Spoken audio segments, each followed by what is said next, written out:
नमस्कार दोस्तों, मैं अक्षय भट्ट फिर से स्वागत करता हूँ अपने इस YouTube चैनल पाठक ग्लोबल स्टडी सेंटर में। आज हम फिर से इकोनॉमिक्स का जो टॉपिक है इसे देखने वाले हैं, जो हमने इकोनॉमिक्स पढ़ना शुरू किया था। हमने इकोनॉमिक्स में कुछ देखा था कि बहुत सारे चैप्टर हमने देखे थे कि इकोनॉमिक्स में टैक्स की आवश्यकता क्या होती है, टैक्स संवैधानिक है या असंवैधानिक है। हमने देखा था कि टैक्स संवैधानिक है। टैक्स कैसा है? संवैधानिक है। यह टैक्स क्या है? संवैधानिक है, यानी संविधान ही खुद इसे सहमति देता है कि शासन को कि आप टैक्स वसूल कर, आप टैक्स कलेक्ट कीजिए ताकि देश की व्यवस्था चल सके या देश चलाया जा सके। इसके बाद हमने देखा था कि टैक्स टैक्स के दो टाइप्स है, यानी कि डायरेक्ट टैक्स किसे कहते हैं, इनडायरेक्ट टैक्स किसे कहते हैं। जो टैक्स बोलिए, जो टैक्स व्यक्ति पे लागू होगा उसे क्या कहेंगे? जो टैक्स व्यक्ति पे लागू होगा उसे डायरेक्ट टैक्स। उसमें कौन कौन से टैक्स आते हैं? Income tax. इनकम टैक्स क्या है हमने देखा था, निगम टैक्स, मनोरंजन टैक्स या गिफ्ट टैक्स, ये सब हमने देखा था। उसके बाद इनडायरेक्ट टैक्स, जो टैक्स केवल वस्तु एवं सेवा पे लागू होगा उसे क्या कहेंगे? Indirect tax. जैसे कि जीएसटी, जीएसटी को किसी व्यक्ति पे लगती है नहीं ना। जीएसटी किस पे लगती है? जीएसटी लगती है केवल वस्तु एवं सेवा पे, इसलिए जीएसटी किस में आती है? जीएसटी आती है इनडायरेक्ट टैक्स पे। क्यों? ये वस्तु एवं सेवा पे लगती है, किसी व्यक्ति पे लगती है क्या? नहीं, व्यक्ति पे नहीं लगती, इसलिए जीएसटी क्या है? इनडायरेक्ट टैक्स है।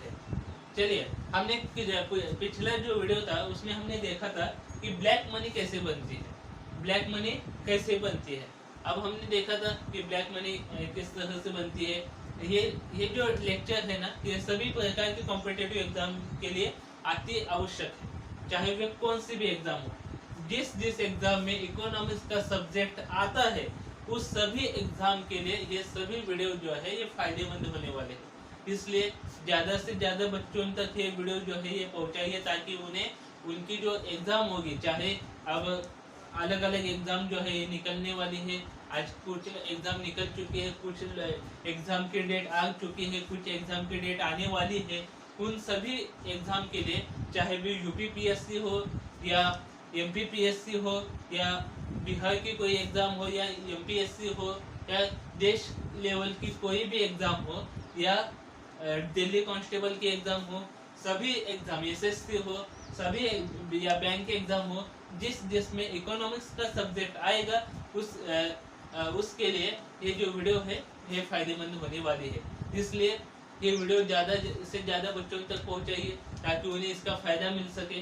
और जो बच्चे इस YouTube चैनल, जो पाठक ग्लोबल स्टडी सेंटर का जो YouTube चैनल है, इस पे जो बच्चे नए हैं वे सब्सक्राइब कीजिए ताकि आपको इस वीडियो का नोटिफिकेशन जो है ये जल्द से जल्द मिले, सबसे पहले आपको मिले, ताकि आपका जो सपना है या आपका जो भविष्य जो है उसे उत्कर्ष हो उसका, या उसकी उन्नति हो। इसलिए ये ज़्यादा से ज़्यादा लोगों तक इसे पहुंचाइए और सब्सक्राइब जो है आवश्यक है। चलिए, हमने देखा था कि ब्लैक मनी कैसे बनती है ना। ब्लैक मनी, अभी ब्लैक मनी कैसे बनती है हमने कुछ हिस्सा इसका हमने देखा था। अब देश में दो प्रकार के टैक्स थे, ये भी हमने देखा था। एक था इनडायरेक्ट टैक्स, एक था डायरेक्ट टैक्स। अब डायरेक्ट टैक्स में एक एग्जाम्पल है, उसे कहते हैं हम इनकम टैक्स। इनकम टैक्स, अब इनकम टैक्स जो है देश के कितने प्रतिशत लोग इनकम टैक्स देते हैं? केवल 1%। कितना? केवल 1% ही लोग हैं ऐसे देश में जिन्हें इनकम टैक्स लागू होती है। इन्हें ही क्यों इनकम टैक्स लागू होती है? क्योंकि शासन ने जो इनकम की जो सीमा जो तय की है उससे अधिक इनका इनकम है, इसलिए इन्हें इनकम टैक्स लागू होता है। देश में अधिक से अधिक कितना, मैक्सिमम कितना इनकम टैक्स लागू होता है? बताइए, कितना इनकम टैक्स लागू होगा देश में? मैक्सिमम जो है देश में 30% इनकम टैक्स लागू होता है। और जो लोग, ये बाकी लोग इनकम टैक्स देते नहीं क्या? ये जो इनकम टैक्स नहीं देते वे किसी प्रकार का टैक्स नहीं देता क्या? अलग देता है। जो इनकम टैक्स नहीं देते वे कौन सा टैक्स देते हैं? ये इनडायरेक्ट टैक्स देते हैं। इसमें क्या आता है? जीएसटी है। जीएसटी क्या है? इनडायरेक्ट टैक्स है, जीएसटी देते हैं। कितना प्रतिशत लोग देते हैं? 99% लोग जो है ये जीएसटी यानी कि इनडायरेक्ट टैक्स देते हैं। ये जीएसटी सब अब आपको पता भी नहीं चलेगा कि आपसे जीएसटी ले लिया गया है। क्या है? जीएसटी ले लिया गया है, आपसे पता भी नहीं चलेगा आपको। आप जो खाने पीने के खान पान की जो चीजें लेते हो उस पर भी जीएसटी लागू है देश में। कितना प्रतिशत है जीएसटी?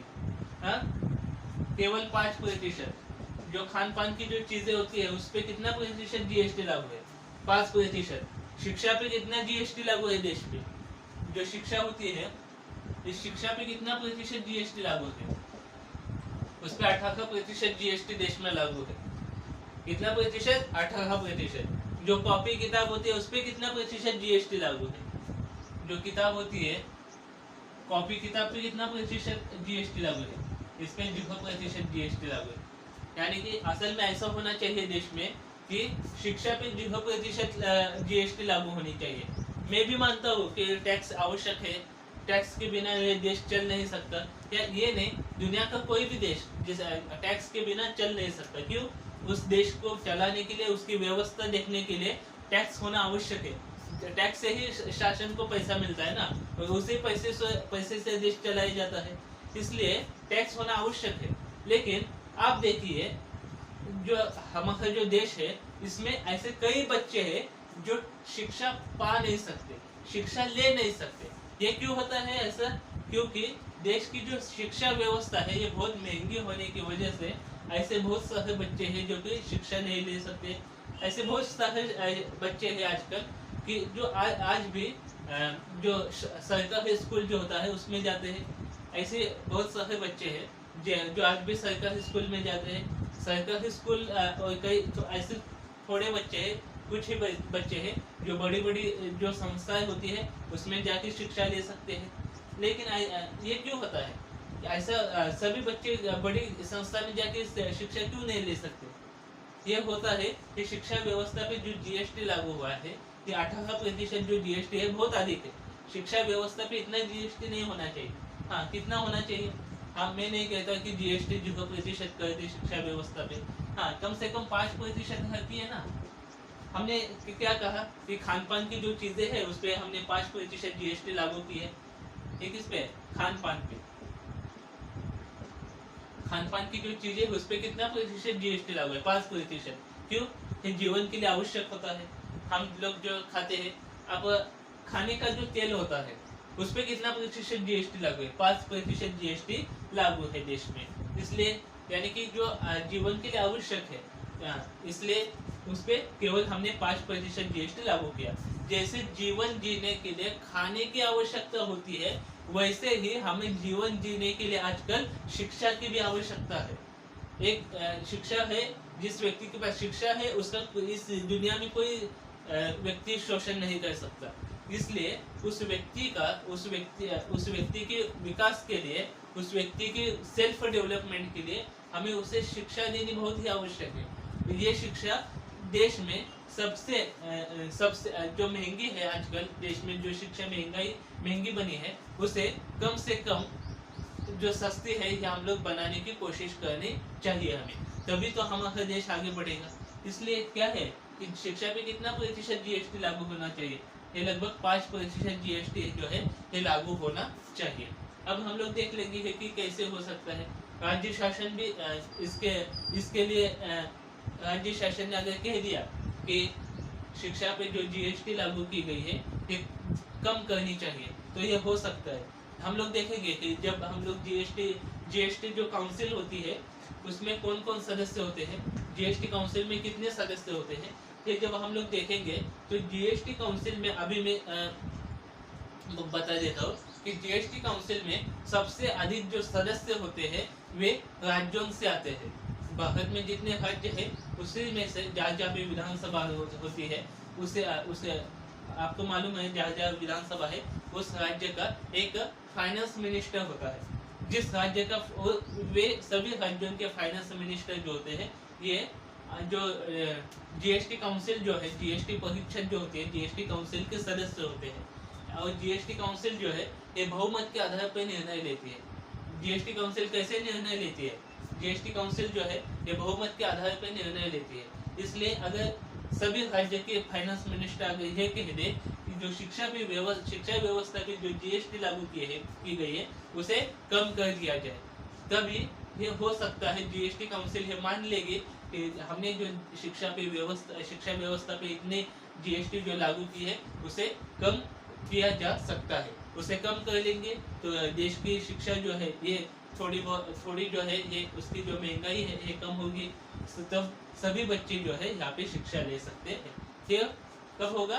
जीएसटी काउंसिल के जो सभी फाइनेंस मिनिस्टर जो है, सभी स्टेट के जो फाइनेंस मिनिस्टर जो जीएसटी काउंसिल के सदस्य है उन्होंने कहा तो ये हो सकता है। चलिए हम लोग आगे देखेंगे। या हमने देखा कि इनडायरेक्ट टैक्स कितने लोग देते, 99% लोग ही केवल इनडायरेक्ट टैक्स देते, सबसे कम 1% लोग जो है ये इनकम टैक्स देते। अब इनकम टैक्स कितना है देश में? अधिक से अधिक इनकम टैक्स जो होता है ये 30% होता है। इतना हमने कल की वीडियो में देखा। अब 30% इनकम टैक्स है तो ये देते क्यों नहीं लोग? इनकम टैक्स 30% तो इनकम टैक्स है, यानी कि हम लोग देखें कि हमारे पास सपोज 100 रुपए जो है या हमारे पास है, इस पे 30% इनकम टैक्स लागू हो तो हमें कितना 30 रुपए जो है ये शासन को देना पड़ेगा, तो हमें कितने बचेंगे? 70 रुपए जो है ये हमें बचेंगे। ये हुआ 100 रुपए का हिसाब। इसके बाद ये कंपनियां जो होती है ये केवल 100 रुपए तो कमाती नहीं, कई गुना अधिक कमाती है। कितना कमा लेती है? सपोज हम लोग देखेंगे कि कोई कंपनी है जो लगभग, बड़ी अमाउंट तो लेंगे नहीं, समझने के लिए छोटी लेंगे, 1 करोड़ रुपए जो है ये कोई कंपनी कमा लेती है। इतना तो छोटा, ये बहुत ही छोटा अमाउंट है कंपनी के लिए। कंपनी जो 1 करोड़ की जो प्रॉफिट जो होता है ये गली की जो कंपनी होती है वे आजकल कमा लेती है। ऐसे बहुत सारी कंपनियां हैं जो एक साल में 2000 करोड़, 2500 करोड़, 3000 करोड़ कमा लेती है। हाँ, इतनी कमा लेती है। तो ये केवल हमने देखा था कि ऐसी बहुत सारी कंपनियां हैं जो एक स्टेट को चला सकती है। यानी कि कितना, एक ऐसी कंपनी है ये लगभग 60,000 करोड़ जो है ये एक साल में 10 साल का नहीं हिसाब, ये एक साल में कई ऐसी कंपनियां हैं जो एक साल में 60,000 करोड़ जो है ये टैक्स दे देती है। हाँ, इनकम टैक्स ही नहीं, उसमें निगम टैक्स भी होता है, इनकम टैक्स भी होता है, जीएसटी भी होती है, ये सब मिला के ऐसी कई कंपनियां हैं ये लगभग 60,000 करोड़ जो है ये टैक्स देती है शासन को। अब हमें दिल्ली चलाने के लिए, हमने एक वीडियो में मैंने बताया था कि दिल्ली चलाने के लिए लगभग दिल्ली चलाने के लिए हमें 70,000 करोड़ की आवश्यकता होती है, और एक कंपनी देती है, केवल अकेले एक कंपनी आके वहाँ पे देती है 60,000 करोड़ दे देती है। यानी कि एक कंपनी एक स्टेट को इजीली चलाती है। हमने ऐसा हमारे देश में होता है। तो कोई एक कंपनी जो 1 करोड़ कमा ली, उसने 2024 में कोई कंपनी है जिसने 1 करोड़ जो है कमा लिया है, तो उस पर कितना टैक्स लागू होगा? उस पर टैक्स लागू होगा 30% जो है उस पर इनकम टैक्स लागू होगा। अब 1 करोड़ का 30% निकालिए, कितना होता है? देखिए कितना होता है, 30 लाख। कितना होता है? 30 लाख जो है ये कंपनी को देना पड़ेगा। अब 30 लाख तो बड़ी अमाउंट है भैया, हमने तो 30 लाख हम क्यों दे शासन को? ये तो हमने कमाए हैं। हाँ, इतनी बड़ी अमाउंट जो है कि कोई कंपनी देना ही नहीं चाहती शासन को, और शासन का इसीलिए देश का विकास या उन्नति नहीं हो पाती। कोई कंपनी है, कोई भी कंपनी, ऐसे बहुत सारी कंपनियां होती है जो इतनी बड़ी अमाउंट जो है ये किसी को या किसी शासन को टैक्स देना ही नहीं चाहती। तो ये चले जाते हैं अपने सीए के पास। सीए के पास चले जाने के बाद जो उनका अकाउंट संभालता है, उसके पास चले जाने के बाद वे इसमें अधिक से अधिक खर्चा दिखा देते हैं। उन्हें सब पता होता है, सीए लोगों को सब पता होता है कि क्या करना है क्या नहीं। और वे क्या करते हैं कि 30 लाख में केवल शासन को कितना दे? शासन को दे 10 लाख। शासन को क्या दे? उसमें से केवल 30 लाख जो देना है शासन को, उसमें से केवल 10 लाख ही शासन को दे दे। बाकी के जो 20 लाख जो बचे हैं, ये 20 लाख जो होते हैं पैसे, ये खुद की जेब में जाएंगे। यानी कि जो कंपनी का जो मालिक होगा उसकी जेब में 20 लाख चले जाएंगे। वहाँ पे 10 लाख ही केवल शासन को हम लोग दे देंगे, और 20 लाख किसे देंगे? 20 लाख उसी मालिक, जो कंपनी का जो मालिक है, उसी के जेब में चला जाएगा। अब ईडी वाले देखेंगे, भैया तुझे तो 30 लाख दे रहे थे, तूने दिया कितना? 10 लाख। ये बात जल्द से जल्द तो समझ में आती नहीं, ये बात बाद में जब छापा पड़ता है तभी ये बातें हमें समझ में आती है। ऐसे नहीं कि आज 10 लाख उसने 30 लाख देने हैं, 10 लाख ही दे दिया तो बचे 20 लाख का, इसका 20 लाख का हिसाब ईडी या सीबीआई नहीं मांगेगी आपसे। ये मांगेगी कब? जब आपके पास जब आपके घर में, आपके ऑफिस में जब छापा पड़ेगा सीबीआई ईडी का, तब इन्हें पता चलेगा भैया इसे तो देना था 2024 में 30 लाख, इसने दिए केवल हमें 10 लाख, बाकी के 20 लाख कहाँ पे छुपाए? इसे ऑफिस में छुपाए होंगे, घर में छुपाए होंगे। ये 20 लाख तो वे बैंक में जाके डिपॉजिट नहीं कर सकता। बैंक में अगर इसने 20 लाख के डिपॉजिट किए तो उसी समय सीबीआई को या जो जीएसटी विभाग जो होता है या इनकम टैक्स डिपार्टमेंट जो होता है उसे समझ में आ जाएगा कि भैया इसने 20 लाख आज ही जो इसकी जो कोई बैंक होगी उसमें इसने डिपॉजिट किया है, तो ये 20 लाख इसे भरना था इसे इनकम टैक्स डिपार्टमेंट को, लेकिन उसने तब तो 2024 में दिया नहीं इनकम टैक्स ऑफिस को। अब इसने क्या किया, इस पैसे को अपने बैंक अकाउंट में डिपॉजिट किया, तो चलो इसके घर, तो सीबीआई ईडी आके आपकी पूछताछ जो है वहाँ पे हो सकती है। लेकिन इसलिए ये लोग जो होते हैं, ये जो पैसा है ये अपने घर में या किसी ऑफिस में वहाँ पे रखा जाता है। बैंक या कोई जो सरकारी कंपनियां जो होती है बैंक में, यानी कि बैंक में पैसा डिपॉजिट नहीं किया जाता। क्यों? इसका हिसाब ही नहीं होता। हाँ, ये 10 लाख का हिसाब है, 10 लाख हमने इनकम टैक्स को दे दिया, इसका हिसाब होता है। लेकिन जो 20 लाख आपने इनकम टैक्स ऑफिस को दिया नहीं, इसका हिसाब कहाँ है? इसके पास इसका हिसाब भी आप लोग बता नहीं सकते, दिखा नहीं सकते। क्या चोर बोलेगा कि मैंने वहां से चोरी की थी 20 लाख की? ऐसा कोई बोलेगा नहीं ना। क्या है, 20 लाख का हिसाब भी आपके पास नहीं, तो 20 लाख का हिसाब नहीं, यानी कि जिस पैसे का आपके पास हिसाब नहीं होगा उसे ही हम लोग ब्लैक मनी कहते हैं। क्या?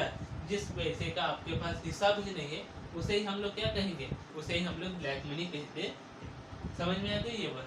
यानी कि जिस आपके पास इस पैसे का हिसाब ही नहीं है। अब चलिए हम लोग एक एग्जांपल ले लेते हैं। ये अपना जो व्यक्तिगत जीवन होता है, हमने व्यक्तिगत जीवन में इस एग्जांपल को कई बार देख लिया है कि कोई बड़ा व्यक्ति होता है, चाहे वे बहुत बड़े पद पे होता है या चाहे वे किसी कंपनी का मालिक होता है या चाहे उसकी कोई दुकान होती है खुद की, तो वे क्या कर लेता है, दुकान तो होती है उसकी, लेकिन जब वे कोई कंपनी का जो मालिक है, वे चल कंपनी का मालिक ले लेते हैं दुकान में, किसी की कंपनी की मालिक है, कोई कंपनी का मालिक है, वे क्या कर लेता है, वे उसे जाना पड़ता है किसी दूसरे शहर में मीटिंग के लिए। चाहे वे कंपनी होगी दिल्ली, यानी कि वे कंपनी का मालिक कहाँ पे है, वे दिल्ली का है, वे चला गया मुंबई में चला गया। कहाँ चला गया? मुंबई में मीटिंग के लिए चला गया। अब कंपनी का मालिक है, अकेला तो जाएगा नहीं, उसके साथ कोई अन्य जो कंपनी के जो एम्प्लॉय होंगे उसको नहीं ले जाएगा। जब वे कंपनी का एम्प्लॉय के साथ वे कंपनी का मालिक दिल्ली से मुंबई तक चला गया मीटिंग के लिए, तब ये मुंबई में जाएगा। मुंबई में मीटिंग होगी, मीटिंग होने वाली होगी, तो कोई एम्प्लॉय को कहेगा कि जब तक मीटिंग नहीं होती तब तक आप क्या कीजिए कि कहीं पे देखिए, एक लगभग जो कंपनियां होती है उनकी मीटिंग जो होती है ये होटल में ही होती है या किसी दूसरे कंपनी, जहाँ पे मुंबई की जो कंपनी होती है उस कंपनी की ऑफिस में ये मीटिंग होती है। अब चलिए हम लोग ये ऐसा होता है कि दिल्ली से चला गया ये मुंबई, कंपनी का मालिक अपने एम्प्लॉय के साथ चला गया मुंबई में। मुंबई की जो कंपनी है उस मुंबई की कंपनी की जो शाखा होती है उस शाखा में इस मीटिंग को शुरू किया गया। अब कंपनी की शाखा मुंबई में है, तो उस कंपनी की शाखा में मीटिंग शुरू हुई। कंपनी के मालिक ने कहा कि अपने एम्प्लॉय को आप जाके खाना खा लीजिए, मीटिंग अभी थोड़ी लंबी चलेगी, तो आप क्या कीजिए कि जाके खाना खा लीजिए। तो एम्प्लॉय तो खुद का पैसा खर्च नहीं करेगा। एम्प्लॉय पैसा कहाँ से लेगा? एम्प्लॉय पैसा लेगा अपने मालिक से। क्यों?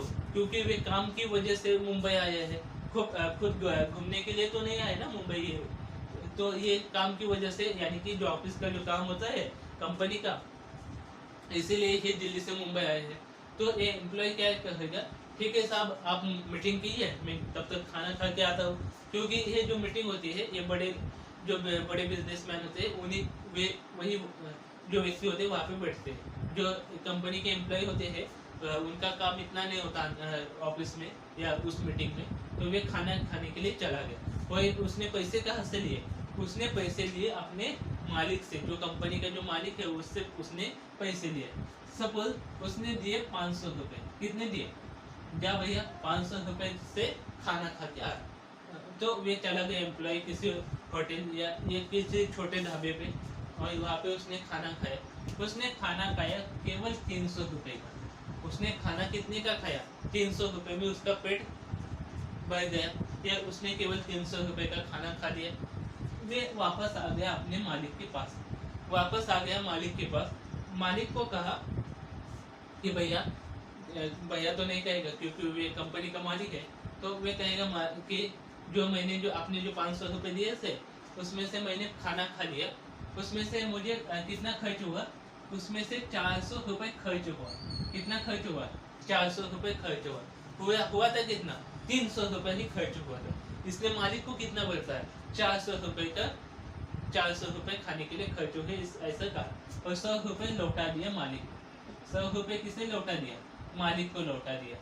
खाना कितना खाया? 300 रुपये का। बताया कितना? 400 रुपये। लौटा ये कितने? 100 रुपये। खाली 100 रुपये जो है उसे मालिक को लौटा दिया। लौटाना कितना था?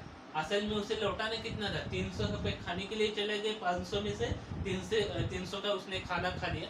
200 रुपये उसे मालिक को लौटाने थे, लेकिन उसने लौटाया कितना? केवल 100 रुपये जो है उसे लौटाया। यानी कि उसके पास उसने जो 100 रुपये जो होते हैं वे खुद के जेब में उसने रख लिए। यानी कि ये इसका हिसाब है क्या उसके पास? ये 100 रुपये का हिसाब है उसके पास? नहीं ना। तो उसे क्या कहेंगे हम लोग? Black money. इसकी सीबीआई की चौकसी, इसकी जो सीबीआई हो या ईडी हो, इसकी पूछताछ नहीं होती ऐसे पैसों की। लेकिन ये एग्जाम्पल है बताने के लिए कि ब्लैक मनी बनती कैसी है देश में। 500 रुपये मालिक ने दिए, जा भैया खा के आ जाओ वहाँ पे कोई खाना वाना। तो ये चला गया। 500 में से 300 उसने खाने जो होटल था उसे दे दिया, उसका बिल हुआ, मालिक के पास आ गया। 400 रुपये खर्च हुए। कितना हुआ था? असल में कितना हुआ था? 300 रुपये गए थे। किसने बताया? 400 रुपये गए। उसमें से 100 रुपये मालिक को लौटा दिया। 100 रुपये जो थे ये अपने जेब में रख लिए। इस 100 रुपये का उसके पास कोई हिसाब नहीं होगा। अगर उसी समय मालिक ने उसे पकड़ लिया तो इस 100 रुपये का हिसाब ये दे पाएगा? नहीं ना। वैसे ही ईडी ने अगर छापा मारा, ईडी या सीबीआई ने, तो ये क्या 20 लाख का हिसाब दे पाएगा? यहाँ पे देने कितने थे इनकम टैक्स डिपार्टमेंट को? 30 लाख। दिए कितने थे उन्हें? 20 लाख। 10 लाख। 20 लाख जो जेब में पड़े हैं या ऑफिस में पड़े हैं, उसका हिसाब है तेरे पास? नहीं ना। तो उसे क्या कहेंगे हम लोग? इसे कहेंगे हम लोग ब्लैक मनी। अब ये जो ब्लैक मनी है इस तरह से देश में बनती है। और जो देश की व्यवस्था, अब मुझे आप बताइए कि इसने जो 20 लाख जो खुद के पास रख लिए, इससे देश का बहुत बड़ा नुकसान है। ये तो 20 लाख छोटी अमाउंट है। ऐसे 200 करोड़ हो या 2000 करोड़ तक खा जाते हैं ये लोग। ये जो 20 लाख अगर आप लोग शासन को दे देते तो शासन कोई सड़क बना लेती। 20 लाख में तो सड़क बनती नहीं, लेकिन एग्जाम्पल है ये।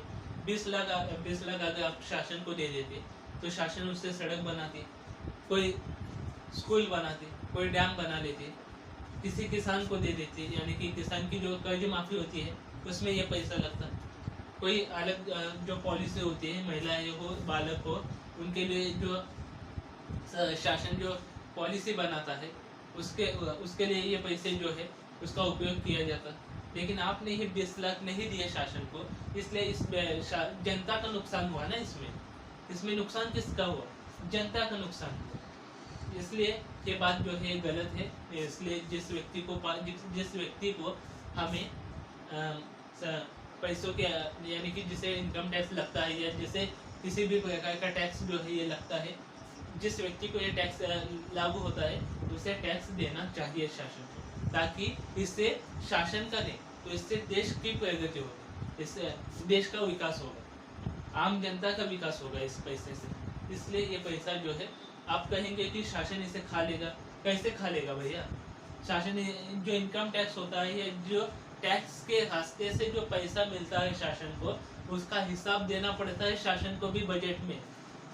नहीं तो जो अपक्ष होता है कोई भी हो अपक्ष में वे उस प्रश्न पूछ लेता है वहाँ पे कि आपने इतना इनकम टैक्स या इतना टैक्स आपके पास कलेक्ट हुआ था, उसमें से कौन ये जो पैसा है ये किस किस चीज़ पे खर्च हुए, इसका हिसाब देना पड़ता है शासन को। इसलिए जो टैक्स के रास्ते से जो पैसा आता है उस पर कोई भी शासन उसमें बदलाव नहीं कर सकती या उसमें कुछ बिगाड़ नहीं कर सकती। इसलिए शासन जो टैक्स का जो पैसा होता है वे शासन के पास ही होता है, उसका एक एक पैसे का हिसाब होता है। बजट में आप लोग देख लेना कि यूपी का बजट हो, एमपी का बजट हो या किसी आपका जो स्टेट है उसका बजट हो, चाहे देश का बजट हो, वहाँ पे आप लोग देख लेना कि किस तरह से पैसे आ गए शासन के पास, उस पैसे का कहाँ उपयोग किया गया, ये सब बजट में लिखा हो। चलिए, अब ये होता है इनकम टैक्स। तो इनकम टैक्स की वजह से ही या इस टैक्स की व्यवस्था की वजह से ही देश में ब्लैक मनी बनती है। अब केवल इनकम टैक्स से ही क्यों, अब जीएसटी से क्यों नहीं ब्लैक मनी बनता? तो हम लोग देखें कि जीएसटी बहुत ही छोटी अमाउंट होती है, यानी कि जीएसटी कितना होता है, 5% होता है, 12%, 18%, 28% तक जीएसटी होता है। लेकिन इनकम टैक्स कितना है, 30% इनकम टैक्स लागू होता है देश में। हाँ, क्या 28% सभी अब जो सीधा साधा इंसान है या जो उतनी इनकम नहीं है उसकी, उसे का 28% जीएसटी लागू होगा? क्योंकि कोई बड़ी महंगी गाड़ी वहाँ पे जाके ले लेगा वो नहीं ना, वे तो महंगी गाड़ी लेगा नहीं, वे तो साइकिल से काम चला लेगा, वे केवल अपने खान पान की जो चीज़ें होती है उसी पे खर्च करेगा पैसा। तो उसमें कितना जीएसटी लागू होता है, केवल 5% जीएसटी देने में कोई व्यक्ति हिचकिचाएगा नहीं, लेकिन 30% जीएसटी देने में बड़ी से बड़ी कंपनी जो है ये पीछे हटी जाती है यहाँ पे। इसलिए इससे देश में इनकम टैक्स की वजह से ही या इतनी बड़ी टैक्स की अमाउंट होने की वजह से ही देश में काला पैसा या ब्लैक मनी बनता। तो अलग अलग देश में क्या हुआ कि वहाँ पे इनकम टैक्स की व्यवस्था ही बंद कर दी। उन्होंने कहा कि इस इनकम टैक्स की वजह से ही देश में काला पैसा बनता है। तो अलग ऐसे अनेक देश दुनिया में, तो उन्होंने इनकम टैक्स की व्यवस्था ही बंद कर दी।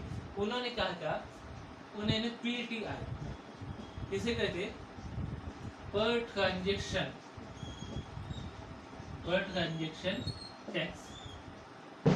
ट्रांजेक्शन टैक्स की व्यवस्था जो है, पीटीआई टैक्स जो है इन्होंने लागू किया।